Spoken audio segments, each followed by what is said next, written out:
Are y'all learning anything today? I mean, do you feel like you're getting some things, some good stuff, okay? We're talking about change, and we're talking about you staying ahead of the ball game when it comes to change. And I want to teach you a little bit about change right off the bat here today, and kind of give you some ideas. I want to give you first a tip for today. Number one, I want you to be open to change and committed to action. Now let's make this a little bit interactive. Why do people not like change? Let me hear from a few of you. We're used to doing it the same way. What else? It requires effort. We're busy people. Everybody in this room, I know you're super, super busy. For you to even be here today is a huge deal. You know? What else? Can we say that fear sometimes gets in the way of our wanting to do change? Absolutely, okay? I want to teach you something about change, and when you understand this, you'll understand yourself better and the people around you a little bit better too. There is a gentleman by the name of Dr. Tom Miller, a very famous psychologist, but I've done a little bit of work with this guy, and he taught me something about change. I think everybody in the room knows you've got two parts of your brain.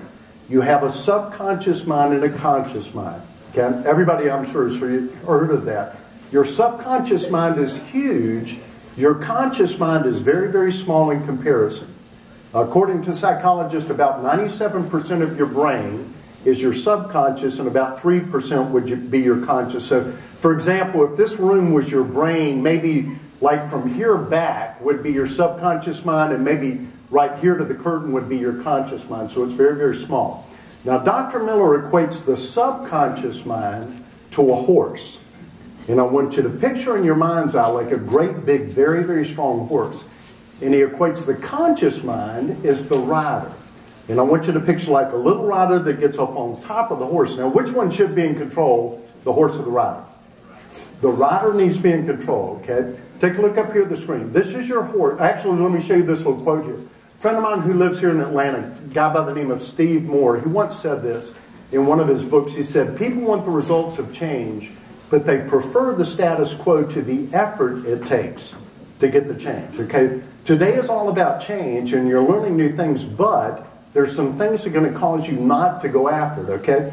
This is your horse. This is what I would call your subconscious mind. It's huge. It's powerful, okay? This is your rider.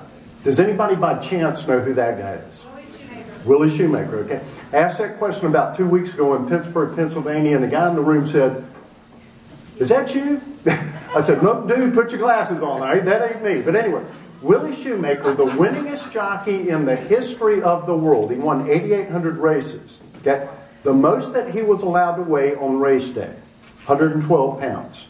If he weighed in at like 113, 114, they would not let him race that day. Now, what did the horse weigh? Any ideas? They actually say about between 11 and 1,300 pounds. So obviously, which one is stronger? The horse was much stronger, but Willie was in control. Willie knew what he was doing. In our lives, with our horse and our rider, with our conscious, subconscious mind, many times our horse looks like this. Would you agree? Have you ever felt like you've dropped the reins or you're out of control? Anybody in the room, please raise your hand. Right? I'm not the only one, okay? Now, this is very important that you understand this. Scientifically speaking, anytime anything new comes in your life, good, bad, or indifferent, makes no difference at all, your horse, your subconscious mind always equates new as wrong. So it's really like a computer code. Doesn't matter what it is. Okay? It can be the best thing in the world. Now, your rider can have the exact opposite thought. Let me give an example of this. Here we are December 1st, right? We've got New Year's resolutions. Be honest with me here. How many of you in the room, by show of hands, have ever done a New Year's resolution before and broken it? Come on. Okay. If you didn't raise your hand, you're lying to me right now. I know you do, okay? Let me tell you what's going on. December 25th, 26th, 27th, your rider's going, ooh, I can't wait. This is going to be awesome. Then on January 1st, your horse goes, no, you don't. And it's going to stop. My wife and I go to a YMCA. We live up in Gainesville, Georgia. But we're morning people. We get there usually about 6 o'clock in the morning or so. January 2nd of last year, we walked in the YMCA. And y'all know what I'm getting ready to say. We walked in, and I am telling you, it was absolutely packed out. And I literally looked at it. I said, baby, you couldn't get on a machine. You couldn't get on anything. I said, baby, don't worry. I'm telling you, by the 15th, they will all be gone. And I'm telling you, by the 15th, every one of them had quit by that point. Okay, so you're learning new things. Right? Let's talk about change. Is it going to get slower or faster as the days go on?